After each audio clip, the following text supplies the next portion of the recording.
Good afternoon, everyone, and welcome. My name is Steve Torsa. I'm the founder and managing director for Wholesale Investor and CRIISP. Firstly, I just want to say thank you to everyone for coming onto this webinar today. And also apologies for the challenges with the link in the registration. The reason why we're actually doing today is that we've obviously, in the launch of CRIISP, we had a lot of questions from people, and for me, I sort of pride in that. I was literally the first customer of CRIISP, and the way in which I've used it has really helped me understand a whole lot more about the capital raising process. And in some ways, sort of helped me create a strategy for myself. So what's really interesting from our perspective is we sort of, as you know, we do this day in and day out, and we've started to realize that we can add a lot of value to the companies that we work with, and even some that we aren't working with, to the way in which you're sort of thinking about your capital raise.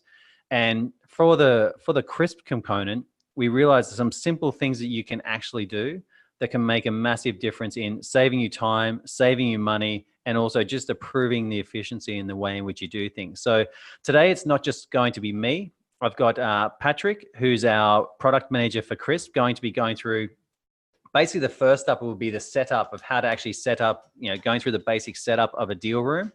Right. And you'll be going through what are the options as far as visibility for privacy, what you can show investors, what you don't have to show investors, etc. And then also how to set up like just a basic room as a starting point. And then we'll have one of our team members, Sydney, who'll be going through the key elements that you actually need in your own pitch deck. Now, I found this super important because for me, when we did our CRIISP demo day in October, when I watched I think it was like the first 5 or 6 companies present, I realized that my presentation sucked. And I realized that the actual structure and the way in which I'd spent a lot of time on it, as I'm sure most of you have spent a lot of time building your pitch decks.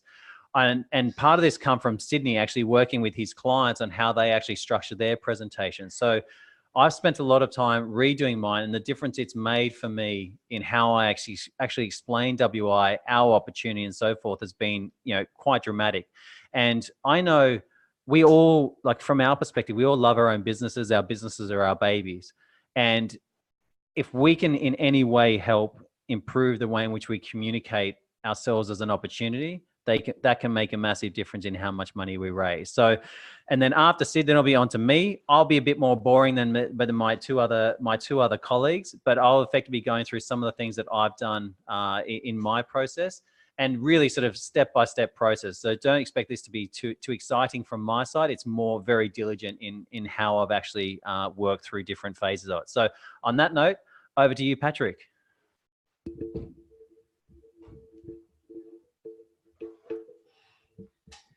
Thanks, Steve, and hello, everyone. So as Steve mentioned, we're going to go ahead and show you how to set up a deal room on CRIISP. And I believe Steve had mentioned before to go ahead and create a CRIISP account. It's free, and you can have a freemium subscription in order to set up your first room. So let me just bring this up.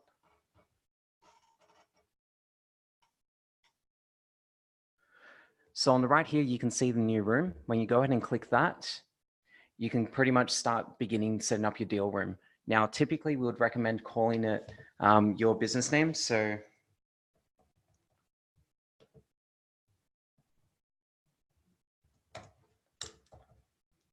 followed by the round that you're actually doing. And over here, you can see that there are statuses for open, finished, and closed.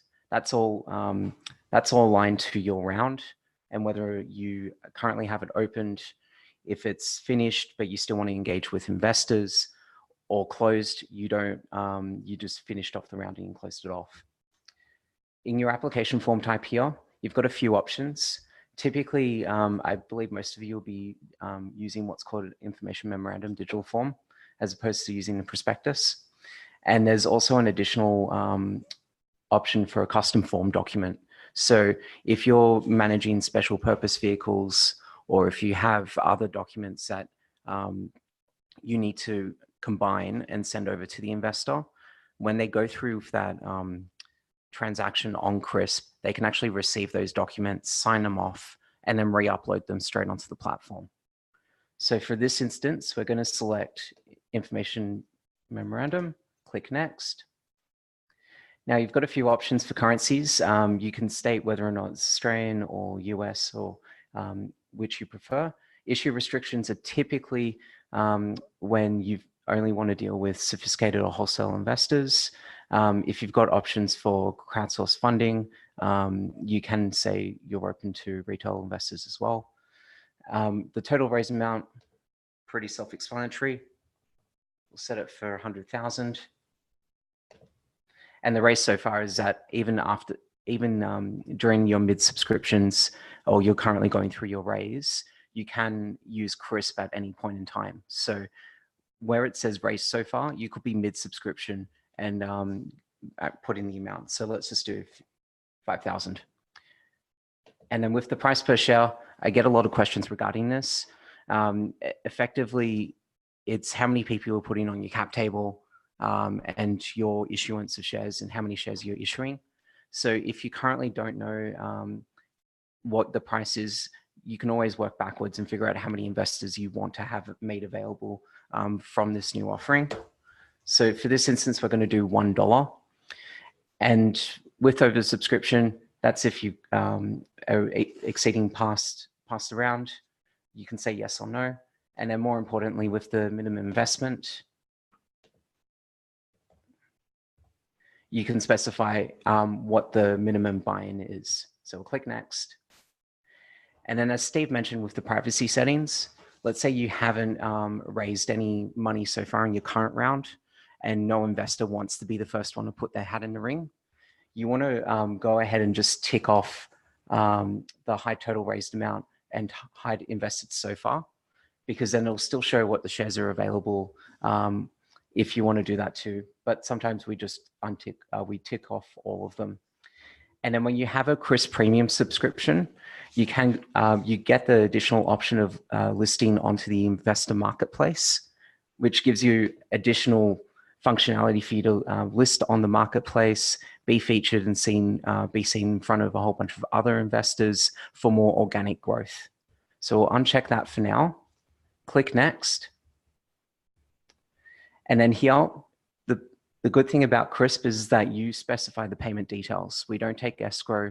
We don't take any clip of the transaction from the company or from the investor. You specify where it goes. And it can either be Australian payment details, or if you're dealing with international investors, you can put in SWIFT payment details as well. And you can always edit this afterwards. We'll click finished, open up the room, and here you go. This is now created. With the company summary, it's pretty straightforward. You set up, it's like an executive summary of sorts. You specify what the investment highlights are, what the company highlights are, and a small blurb about the company. I wouldn't recommend doing anything more than 3 or 4 paragraphs, mainly because you don't want to necessarily overwhelm the front page. Down here in your documents, each category here provides you an opportunity to categorize and organize each of the documents made available for your investors. And then they know what they're seeing when they go into the room. If they're grayed out, it's not visible for the investor, and that's totally fine. And we're going to head into Q&A. And right here is where you can go ahead and set up your frequently asked questions. This is particularly important when you're dealing with multiple investors and you don't want to be answering the same question over and over and over again. So with here, you can click add and start adding any of the questions that you may feel, even past the pitch decks and everything else that you've done, that might need to be answered beforehand as well. So you can put in those questions, submit those. And the beauty of this as well is that when investors are interacting with your deal room, they can raise questions and they can actually help crowdsource those frequently asked questions that you may not have already thought of in the first place. So it provides a great opportunity to interact on both sides.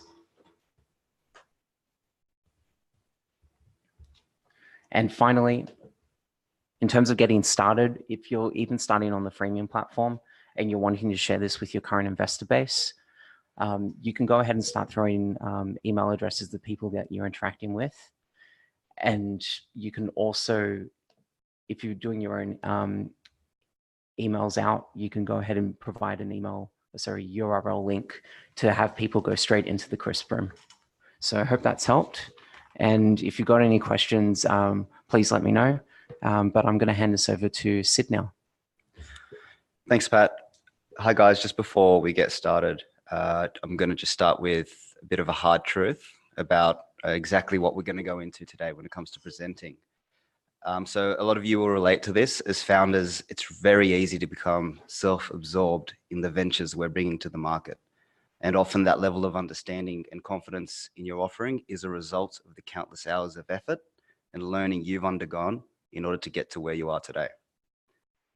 Because of this, founders tend to communicate their offering under the false pretense that their prospective investors also have this heightened level of understanding and confidence. And this is a huge mistake. If you were to think back to high school days, it's almost like being convinced on the value of algebra without first building your understanding of basic maths. So as founders, you have to become the teachers. But unlike your teachers, you don't have an abundance of time to bring investors to a level of understanding. And unlike students, investors aren't forced to sit down and listen to you. So in the next few slides, I'm going to touch on the importance of your pitch deck and the presentations that you deliver to investors, and 3 key communication phases you have to include in order to take an investor from a place of low understanding and confidence to a transaction-ready mindset. So before we get to the details, I'm going to show you an overview. When speaking or showing material to an investor, there are certain buttons that you need to push in order to progress the investor to the finish line. So this is an extremely basic graph, and it's an outline of that pathway to the finish line. Along the path, you'll see quotes. These quotes are the specific thoughts we want prospective investors to have as you communicate your offering in a structured flow. And it's your job to plant these seeds of thought along these 3 phases. You can't expect a transaction with an investor before you provide context on your opportunity. So the first phase of the deck is here to explain the individual components of your opportunity, allowing them to attain a holistic understanding. By the end of this phase, we want to convince the investor of the severity of the problem, the solution, and product, thereby enticing them to read on. Remember that the thoughts we're trying to plant in the investor's mind from the previous slide, they were, number 1, there's a problem here and it's real. And number 2, this is a competitive solution. So if we were to go about this, think about the goals you're trying to achieve. Namely, having the investors understand what you are, having the investors agree on the severity of the problem, almost instilling fear in them of the problem's consequences, helping them understand your solution, excite them through your secret sauce, show them that you have a strong grasp of those external threats, such as competition, and show them that you have a plan to navigate those external threats. To do that and achieve that, we can talk about the individual slides. So as you have here, the executive summary, the problem and the solution, which is the bare necessity and the bare minimum. And then the cherry on top is the secret sauce, the economic moat, and the success story.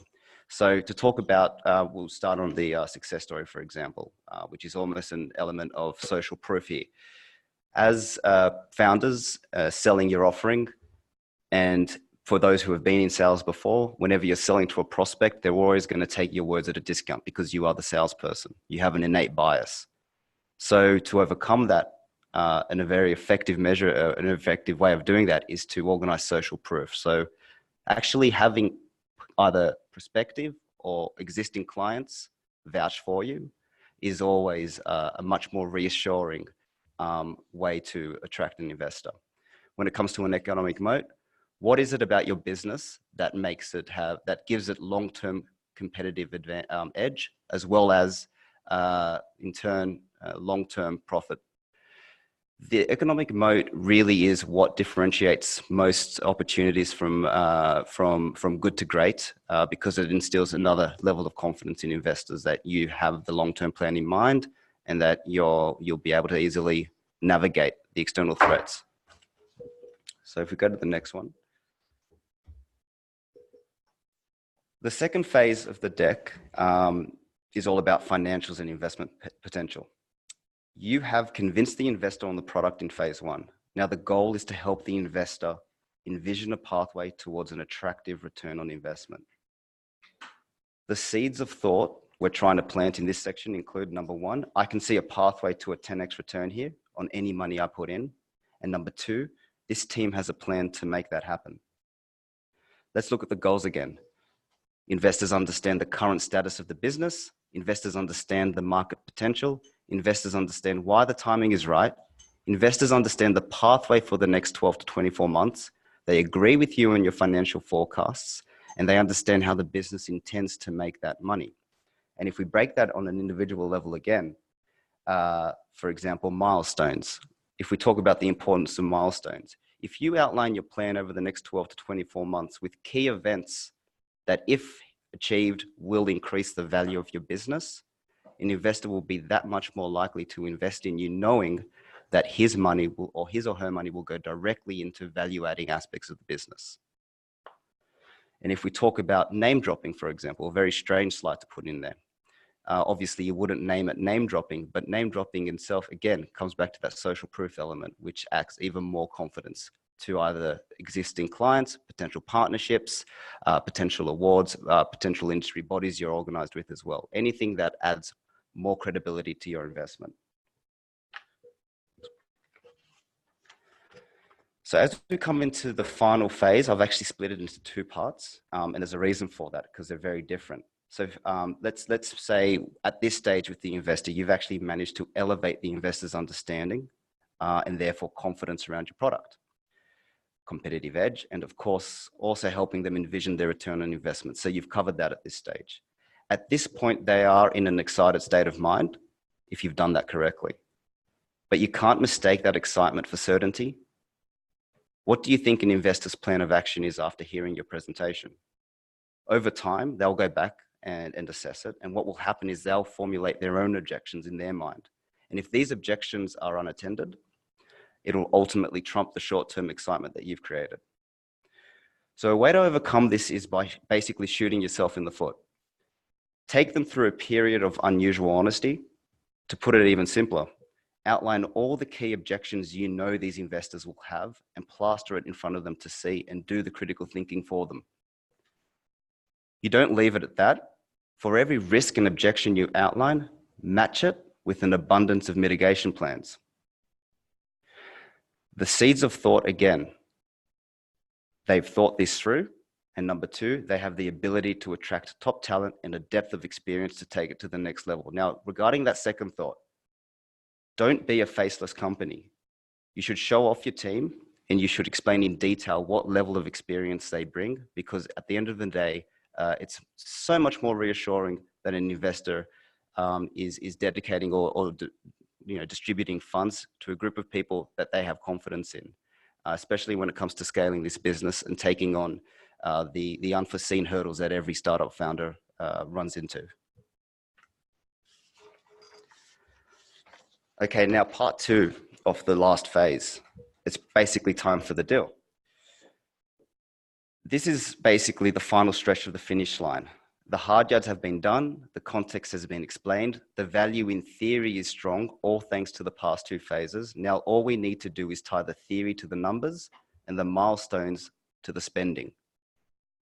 What we have as a result is a beautiful logical method to the madness. The single thought at the end of this phase is, this is a fair deal.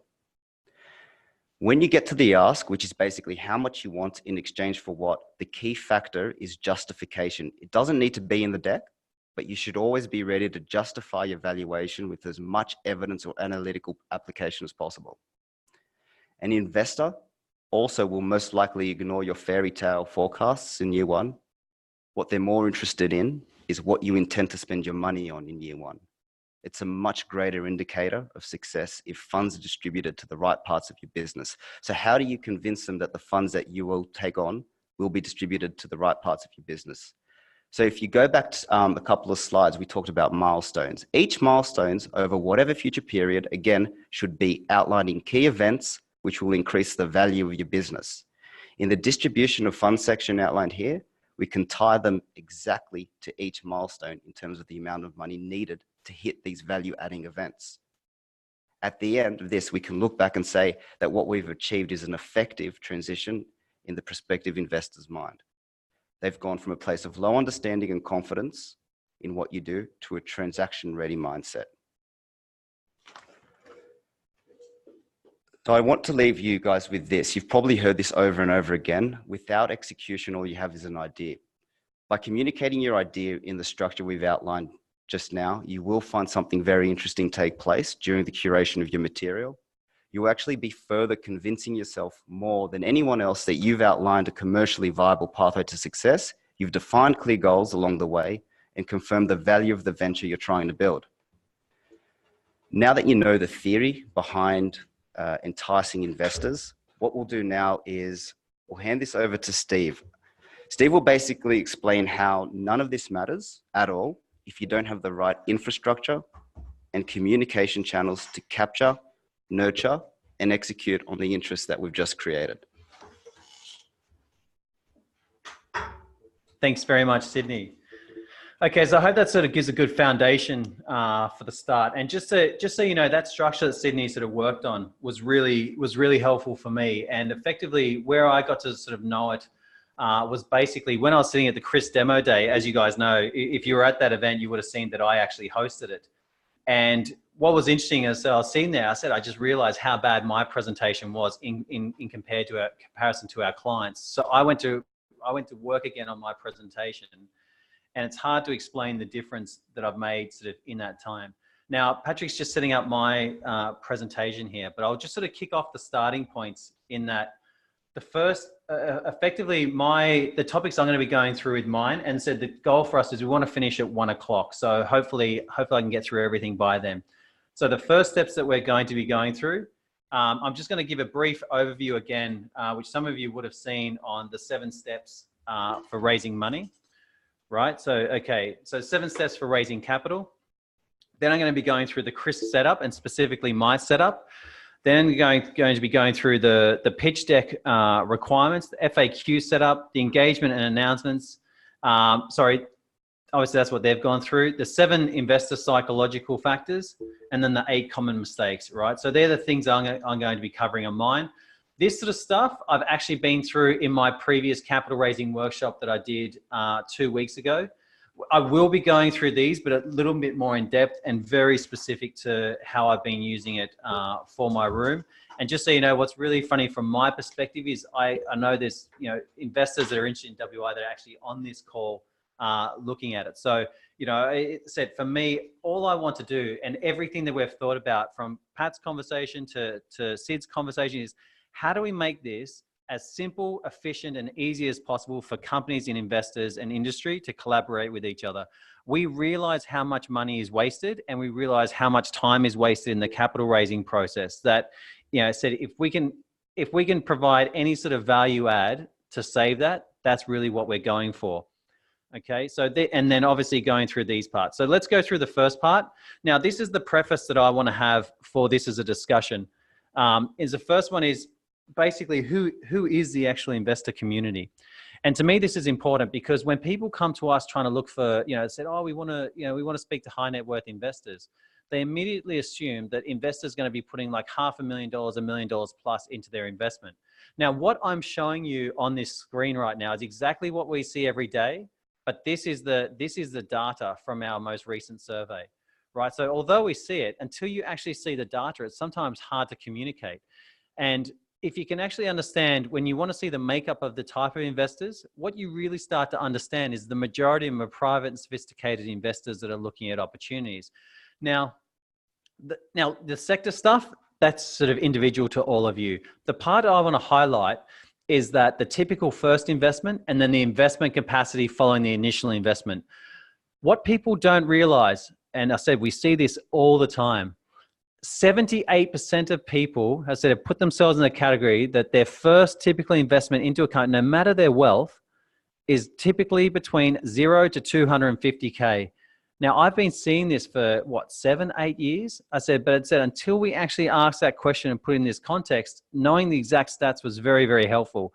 What I found really interesting when you look at these results is that if you look at the difference between, and I ask this when I do my workshops, how many people received $1 million plus check for their first investment? You know, typically it's only 1 or 2 hands that actually go up, right? And one of those is mine, and that was from sort of the deal with Investec. Now, so it's an unlikely story. Now you can see in this, only 4% of people typically will invest 1 to 5 million for a first investment. However, for a follow-on investment, it's 200% increase on that amount. So at 14%. What is even more interesting, at 5 million and above, it's a much larger number. So the real difference is that after someone invests an initial amount of money, the follow-on money is typically larger for companies. And this really sets the foundation for what I'm going to be showing you and what you should be having set for your expectations when you go through your capital raising. And so all I really want for people listening to this is to have some sort of increased element of confidence when you're actually going through your capital raising. Now, going through the core principles of CRIISP that we've sort of built it off. First one is get ready. Second is stay ready. Always be raising is the third one. The last one is super important, is get to a fast yes or no. And so it's part of the process of saving both you, your investor, and your advisor, a whole bunch of time in this process. But you need to be set up and ready to be able to do that. Now, one of the things that Sid talked about was name dropping, right? And I think that's such a good thing to highlight in this slide, in that your job as a founder and my job is to move an investor from the unknown into the known area, whilst developing like, trust, and respect. I think it was Warren Buffett that said it best. You know, it's very hard for him to invest into someone that he doesn't like, trust, and respect at a fundamental level. And really, the relational part with a founder and investor, that's typically where it starts from. But the moving of the unknown into the known, that is super important. In my experience with the WI part, I realized that people didn't quite understand that what I was doing with CRIISP for me is what I see as what the future of capital raising should be. What it should be is what it will be based on what we're seeing in other sort of technology businesses. And I realized that other people weren't sort of quite communicating it about like that. So I thought, it's my job to explain that. It's my job to communicate it. And it's my job to help understand why it's such a massive problem for this space, and it's a massive opportunity to be solved. And so that's what I went about doing. That's also your job. And if you look at the way Sid structured his process, said you've got to identify the problem, you've got to move that into a known problem, and then you've got to amplify that problem and why you're the one to solve it. So to set up an FAQ, so when I show my frequently asked questions at investor events, to me, this is one of the most foundational things that you should do. So what happens with most companies, they will spend hours, weeks, and months on their actual investor deck, but they don't set up a frequently asked questions. And I find that amazing. For me personally, I've actually spent more time on my frequently asked questions than what I have on my investor deck, right? And the reason is because I am listening to every conversation that I have with potential investors, and even sometimes companies, even sometimes just general chit chat when I'm explaining about what we're doing. And I have questions, I was like, do you know what? If that person thought that, maybe there's 5 other people that I've spoken to that have also thought that haven't asked that question. And so what I want to highlight with this is that when you're looking at setting up your FAQs, these are the 6 areas that you need to think about to cover in your frequently asked questions.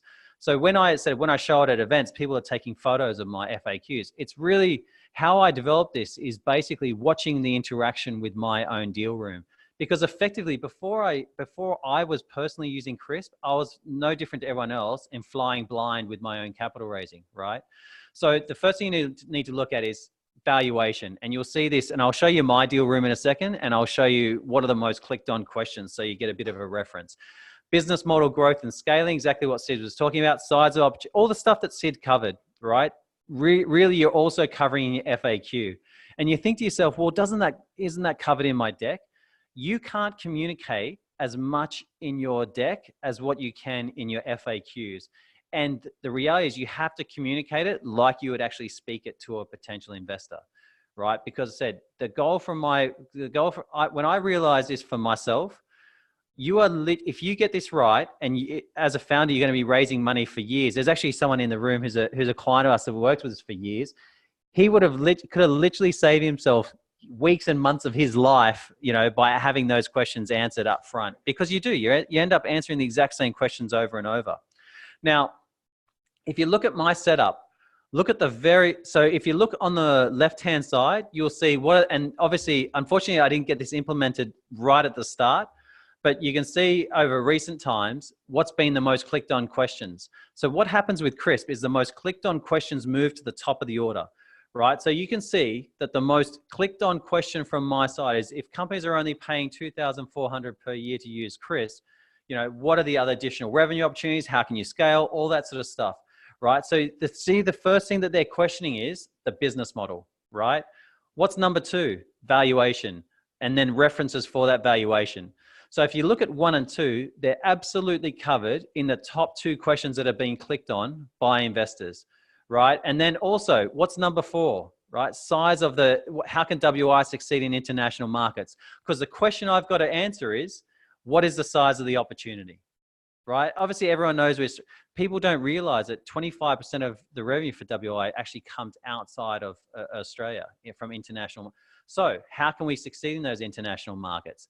Now, if you keep on going down, you'll see all questions around who are the potential acquirers of WI, right? Once again, I'm doing my best to answer this, as part of these questions, right? And then the existing investors. So the part that I'm trying to cover off, which Sid covered, is who are the other investors who have already come into this business, right? So I can basically associate myself with those people. What's fascinating is, unfortunately, I couldn't fit it in because of the screenshot. It ended up being too small. But some of the questions that I thought were super important and that, well respected, highly regarded and highly renowned investors mentioned that were important to them, literally sit at the bottom of my list as far as what's being clicked on. So, I said, when you actually start to see the difference between what people say is a big thing and then really what sort of actually pans out, it helps you shape the positioning of your presentation to potential investors. Now, I've shown this before in my in my presentations about how I structure it. So if you look at the wholesale investor one is the main one that I use, and it's typically got just a pitch deck in it. And the reason is, the only reason I really need the other ones is for more institutional investors that I'm speaking with and more professional investment groups, because they're typically looking to invest more, right? But obviously, for private high net worths and sophisticated investors, just the deal room, the pitch deck is completely fine, right? And I've shown that before in previous demonstrations. Now, with this investor process, these are the aspects that I want you to be really thinking about. Firstly is obviously the setup, the process, the execution, the utilization of CRIISP, and then the follow-on investor relations. Now, what my suggestion to you is, when people have typically dealt with CRIISP, they're effectively waiting for investors just to come into their room. For me, I'm actively driving people into my room every single day. I said, I know there's people on this call that I've invited into my room and know that I'm actually doing this, right? Because I know, for me, that is really the starting point for me, as far as obviously initial conversation, but that's my job. And I said, going back to being true to what I talk about from a numbers perspective, I understand that this, from your perspective, it's a business development process, and it's a numbers game, right? But also it's a game in sort of approving, adapting, understanding, and learning. And the truth is, when you get this right, it actually starts to help shape your strategy, because you realize where you need to be focusing on as a business owner, right? And where you need to be growing the business.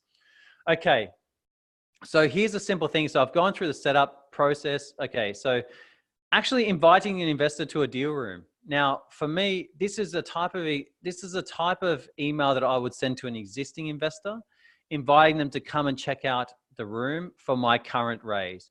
Right now, as you can see, it's quite a simple email, and it's just highlighting a couple key elements, right? And I said, and what we're doing from the wholesale investor and CRIISP side is we're looking to provide this as a sort of package going forward, where we include these sort of examples of templates and so forth. Because to give you a story, I was in Singapore, and I basically got to meet a pretty significant investor that wanted to speak to one of our clients. Now, I did the introduction to that client. That client followed up with a 3-page email to that investor as a first introduction, with links going in all sorts of different directions, right, to different documents.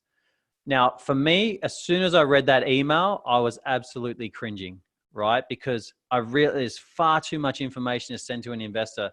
So from my perspective, I started thinking, well, even if we could just provide guidance on what to send in an email, that makes a difference to the companies that we work with. Here's an example of one so one of the first things I recommend to companies is they set up an investor registration list.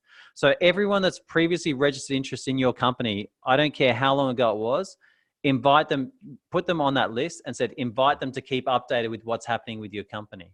One of the sort of co-founders at WI sort of set up Surf Lakes, and they send out a monthly newsletter to their investors about what's happening with Surf Lakes.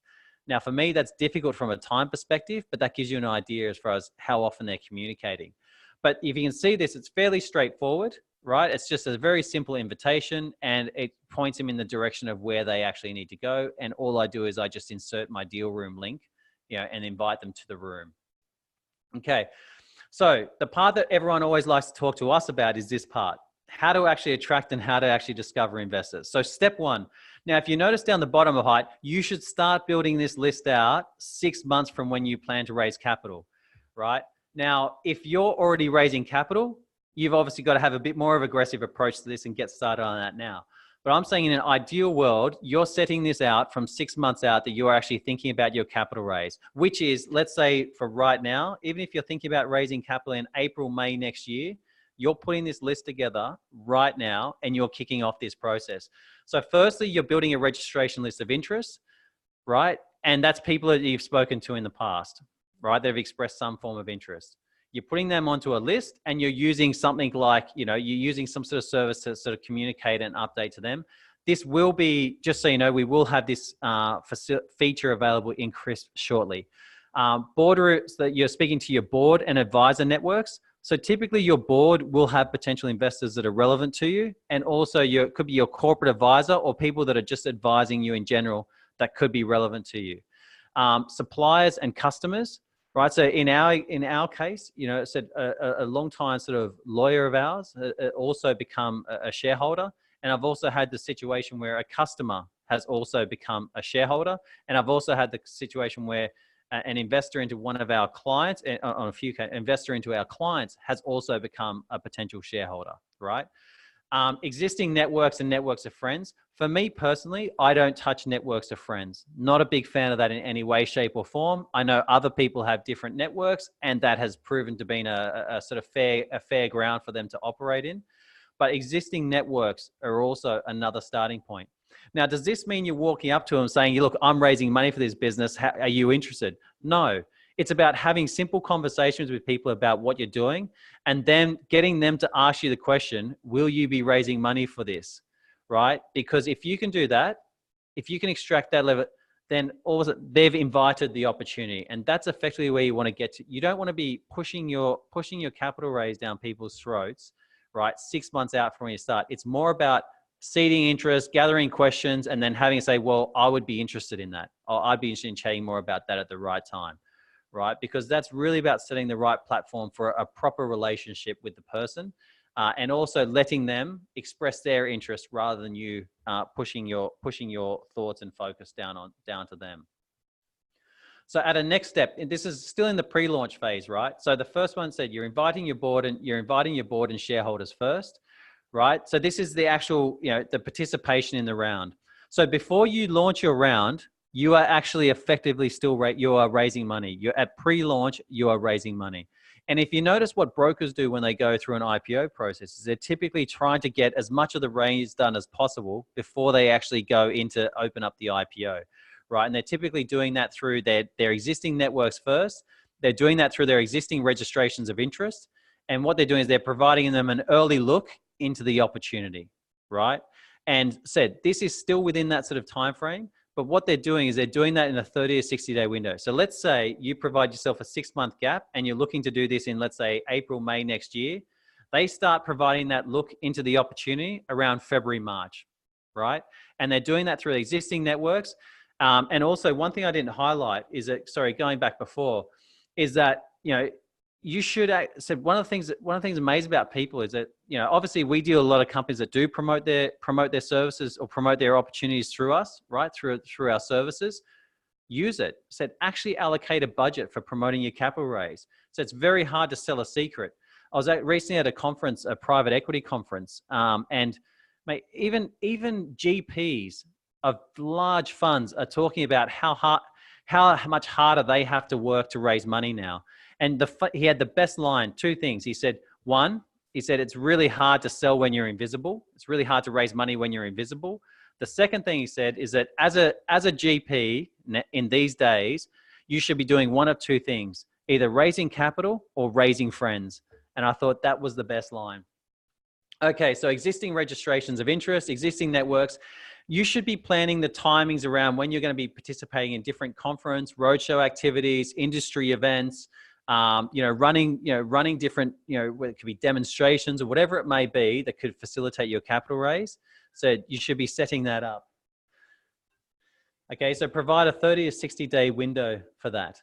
Now, the next part is about creating visibility, and it's effectively what I talked about previously in the manufacturing of serendipity, right? So get involved in meetups. You've got to make yourself as visible as possible, right? When you actually launch your capital raise, right? So you've got to so let's say once again, you're looking to raise money in April, February, March, you should be providing yourself with that window to be building interest.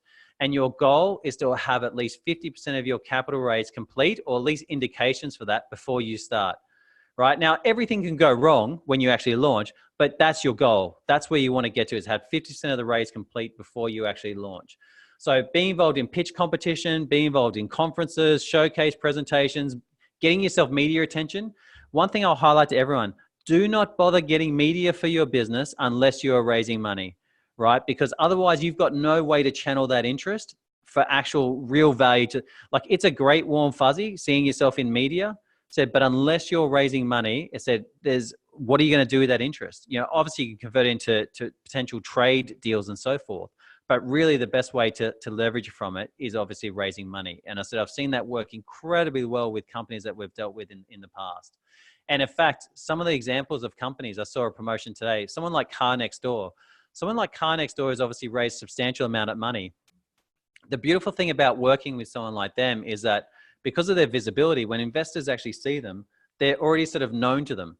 Do you know what I mean? They don't have to do the move from the unknown to the known. They're already known from, whether it be subconsciously or consciously. And also understand that when you start diving into that capital raising process, the numbers still stay the same. Using CRIISP, not using CRIISP, I said, all you're trying to do is make it more efficient, right? Trying to save time, trying to save money, and you're trying to improve the efficiency. You need to have 10 to 40 investors into your deal room before you get one investor. You need to know those numbers, right? You will find out what that ratio is specifically for you. But also you can obviously improve that ratio just by acknowledging some of the habits and some of the key things which investors are asking when you're chatting with them. Here's an example for me. So step 5 is sort of highlight around analytics. Now, obviously I haven't included any names, right? But you can see, here's my leaderboard inside my CRIISP room. And you can see basically how active, who are the most sort of active investors inside my room, what sort of questions, you can see what their actions and so forth. Now, down the right-hand side, I use this one as an example. In my conversation with this investor, before I actually spoke with him, he went through every single frequently asked question in it, and also looked at every single document. What I've found really amazing, and I'll talk about this in my observations, is the amount of time I save when I'm working with investors that have actually been through my documentation and also been through my frequently asked questions. Makes a massive difference. Now, of course, me as the founder and me as the originator, I've actually got to set this properly so that they can actually do that. I've got to make it so that they can easily be accessing that information and do it in a timely manner before I actually have my discussion with them. Right. So I hope that sort of gives you an idea about how I use the analytics side. Now, also the other part is that on your deal room, it lets you know if there's recent activity in your room. So if I see that an investor has come back to my room sort of unprompted, I will reach out and sort of look to set up a conversation, right? Because no different. It means it's sort of top of mind and sort of looking to have a conversation. And you should be doing that as well. Raising capital is not a reactive sport. Raising capital is 100% a proactive sport. And that is exactly how your business development should be as well for the company. So creating momentum.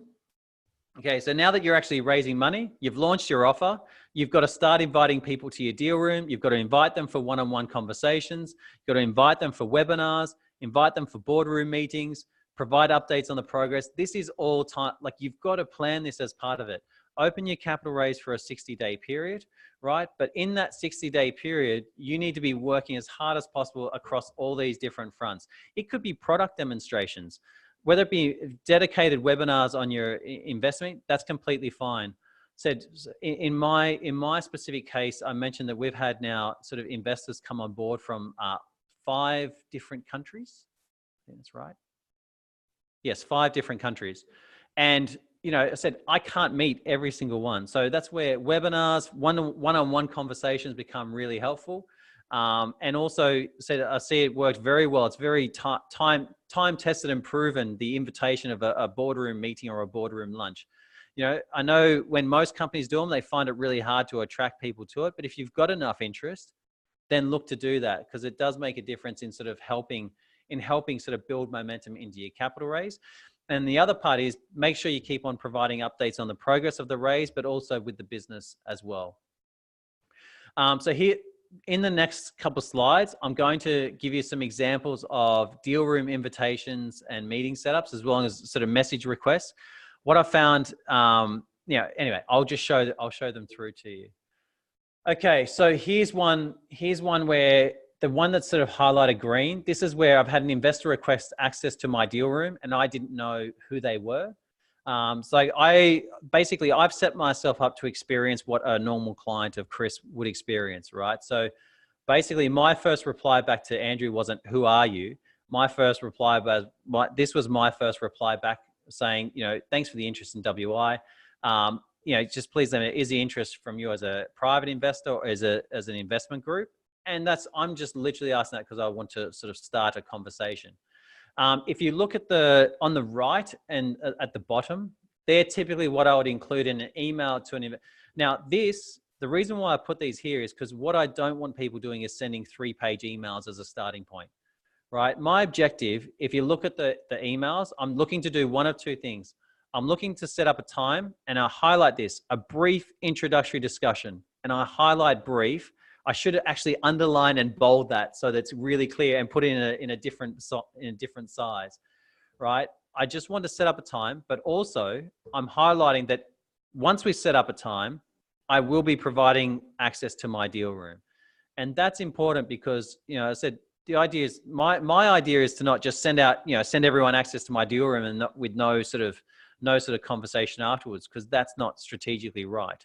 So that's why I've sort of done it in that way. And key things I highlight in the communications: schedule the meeting for 30 minutes, nothing more, right? As I said, if you are trying to schedule a first meeting with an investor for longer than 30 minutes, that is not going to work in your favor. I tend to use Google Meet unless they request a meeting. I will highlight that if you're doing business in Asia, Google Meet typically won't suffice, and a meeting will be required at some stage. There will be a face-to-face meeting.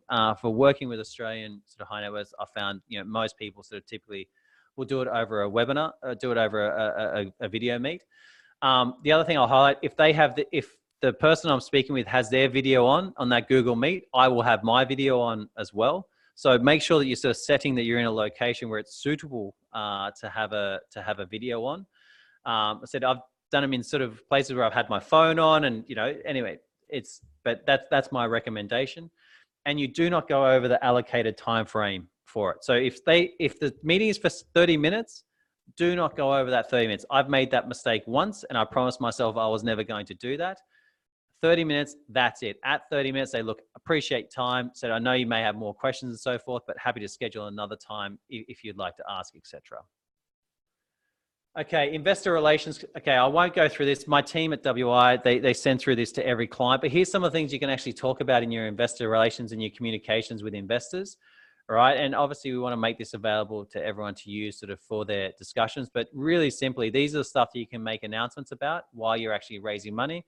And the reason being is these announcements tend to activate people, and you don't really know which one's going to help activate, but said when it does, it's obviously a nice thing for you to know. And I've highlighted down the bottom that you should be looking to communicate with investors and potential investors between 4 to 12 times a year. Now, 12 is super hard if you've got a small team, right? Or unless you've got a dedicated capital raising person. So at least quarterly, I think, is a really good start. And I said down the track, we'll provide a framework as to what you can actually include in those investor communications.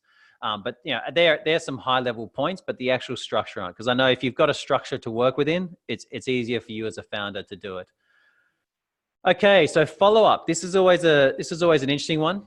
As I mentioned, you need to have a deadline to work with. I sort of mentioned this in my capital raising workshop. The skill of manufacturing pressure is a really hard one. For the founder.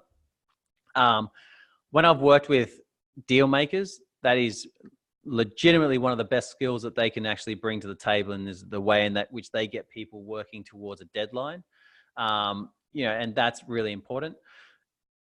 You can invite in the follow-up, if you haven't heard back from an investor, one thing you should appreciate is that investors are also busy with different things. They are also looking at other opportunities.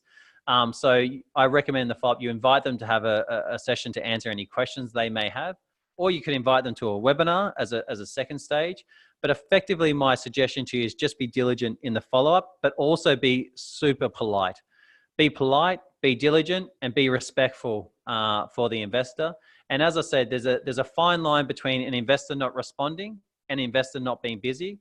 Sometimes they're not responding because they're not interested. Sometimes they're not responding because they're just busy, right? And it's just understanding that. And sometimes you have to sort of be flexible in your schedule. I said, I think the latest call I've had with the investor has been like 11 p.m. at night. So understand that.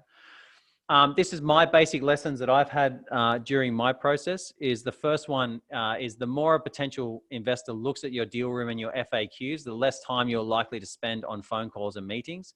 So I found, like, for example, I spoke with an investor which hadn't actually looked at any of our documentation prior to the call. And I knew that from experience, that was going to mean that I was going to have to be having a second and potentially a third conversation.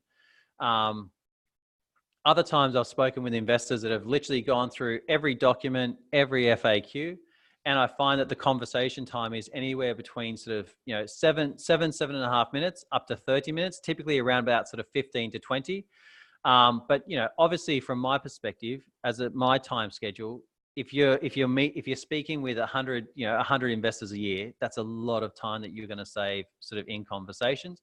But more than that, you're actually saving them time, and that's really what you want to do as a diligent person raising money and being respectful to the investors that you're going to deal with. You want to save them time and help them come to their decision, as fast as possible.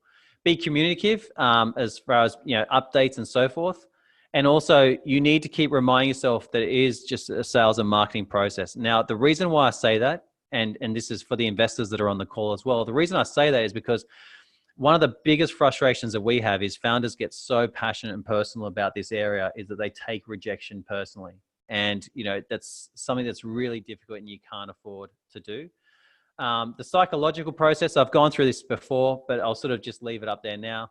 Understand that when you're dealing with investors, loss of aversion is the first one. Loss of money, loss of credibility, loss of face, and also loss of time are 4 factors that they have in their mind. They typically don't want to be the first one in, but they also don't want to miss out. Bandwagon effect plays a role. So if they know other investors that are known to them that have already gone into the capital raising, they are typically likely to follow. And that sort of leads on to stage 4, which is fear of missing out. Stage 5, and obviously the fear of missing out is where all of us dream to get to in a capital raising perspective, and said you need to have several factors in your, working for you in that.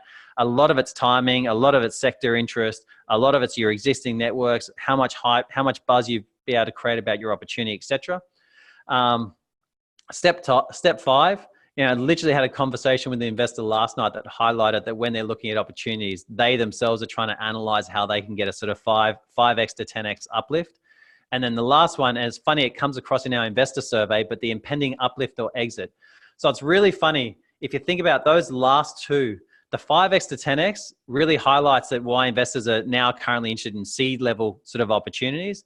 And also the impending uplift or exit also highlights why investors are looking for sort of pre-IPO opportunities as well. So I find that quite interesting. Common mistakes. So this will be I believe this is my last slide before I sort of just give a bit more info about CRIISP. But basically, reliance on one existing investor, reliance on one potential investor with no time pressure, overconfidence and unrealistic. I said every single week we have someone ring up our office saying, we are looking to complete our capital raise in the next 1 to 2 months. Everywhere I've asked this question around Australia, Singapore, and the UK, I always ask, how many people here have been able to finish a capital raise from start to finish within 2 months? And literally no hands go up except for one guy who had a really lucky situation to run into an investor that just at an event that wasn't related, that just wanted to invest into his business, and he was the sole investor. That is how random it needs to be for you to complete a capital raise in literally 2 months from start to finish. Waiting until the raise is launched, until they actually start raising, right? And what I mean by that is not doing all that preparatory work that I sort of talked about at the start, not investing into the promotional process. Let me assure you, it is very, very, very, very hard to sell a secret, right? You need to find some way, whether you're paying for that promotion or you're working with different networks, you need to get some sort of visibility to create the opportunity. As I said, it's about manufacturing that serendipity that people can discover and come across you. The best thing is investors care less and less these days, but where you hear this trying to be sold by is actually by advisors. But really it's because, they really obviously want to take you out to their own networks. Awesome, that's great. But you still need to do what you need to do to make sure that you get your money across the line. I've put it too much trust in advisors. I said you can refer to that in my other one. The last thing I'm going to talk about really more is becoming too emotional and too personal. It is an emotional process. I highlight this in my capital raising workshop. There's a bunch of stages of emotions that you go through. But at the end of the day, you've just got to ask, do you back yourself in your plans as far as what you're looking to achieve? And that is the ultimate answer as far as that. And, sometimes said, we've had conversations with founders that literally when it's been highlighted from one of our teams, some of the challenges in their business model, within a couple of weeks, they've actually decided to stop pursuing that opportunity, right? And I said, that's not the intention, but it's like, do people really back themselves? Because if you think about every successful entrepreneur, everyone's faced adversity, everyone's gone through ups and downs, but ultimately they back themselves to pull it off. So using CRIISP, I'm not going to spend too much time with this, but basically what we're going to do obviously I highly recommend using CRIISP. Every part of me as a founder and as someone that's promoting, I want to basically just do a non-stop promotion and sell of CRIISP. But really, when we sort of doing this, I want to basically provide as much value as possible and, give you as much as what I've learned from the last sort of 5-6 months of using my own, using my platform for myself and my own experiences. So from my perspective, I hope that's added value to you. For basically what we're doing from here is we'll send out an email later today. We'll be inviting everyone, if you'd like to get a demonstration of the platform for yourself, we were giving that opportunity to chat with our CRIISP team to actually do that. So that email will come through later today. I recommend you take it up for the fact that you can understand, set up the free room for yourself, that's fine. Then understand how you can actually start using it for your benefit, and also send us through the information as far as what you're looking to promote. And, if anything, at least we can guide you in the right direction as far as what you're looking to do for your next capital raise. And then going forward, we're going to be looking to host a bunch more of these workshops. And also we'd love your feedback. If there's anything else that we can add value to these types of presentations, that would be fantastic. And if there's any questions that anyone wants to ask on the Q&A, please do that now. I do have one more slide, but it's sort of not really that hard. But whilst people are asking questions, I will cover what we do have coming. So you would have seen what we have now. This is already set up. What we have coming is the investor relations component. So you will be able to send emails to everyone that's registered interest in your deal room all at one time, so that you can actually track communications. For the advisory firms and investment groups that are on the call, we will be having branded portals available, which you can effectively run book builds, syndicates, and sort of, tracking and working with your investee companies or your clients as part of that process. And just so you know, in my case, my board have access to my deal room as a collaborator, so they see everything that's happening in my room. And we are also working on a secondary sales facility as well. So if there's any questions, please do ask now. Sorry. And the final thing I was going to say, sorry, I almost forgot the most important part. So we actually, basically for the month of December, call it a Christmas offer if you want. We've got a special offer for companies that collaborate. We basically want to help companies be aggressive as possible for the start of the year. So for 2,400, it's actually 2,388 plus GST if you want to be exact. We'll give you full premium access to CRIISP, but more than that, we'll basically include, as you can see on the bottom, you'll also be published and featured across the Wholesale Investor site, and you'll also be promoted as part of the CRIISP emails to the Wholesale Investor subscriber base. And the reason we're doing that is, one, we want you to get set up on the platform, because whether you're raising money in 2 weeks, 2 months, or 12 months, we don't mind. We said the process for us is get ready, stay ready, and always be raising. And then the other part is that as part of that, which we'll add to it, is that we'll be providing as much sort of education via our marketplace as possible, and we'll be also bringing in more marketplace partners to provide discounts, additional services with that. So there's a special offer for the month of December for CRIISP. So you said you can, when we send out an email, you can also request your interest in that as well. And aside from that, I'd like to say thank you very much for joining. Thanks to Sid and Pat for providing their sort of demonstrations and providing their guidance on it. We will be sending this out so you can sort of have it as have it for your own, I wouldn't say collection, that sounds ridiculous, but so for future reference, let's say. Very, very appreciative for, on one day's notice to have so many people coming on the webinar. Much appreciated. Have a great afternoon and look forward to speaking with you all shortly. And here's my details if you'd like to add me on LinkedIn or reach out to me or get any further information. Thank you.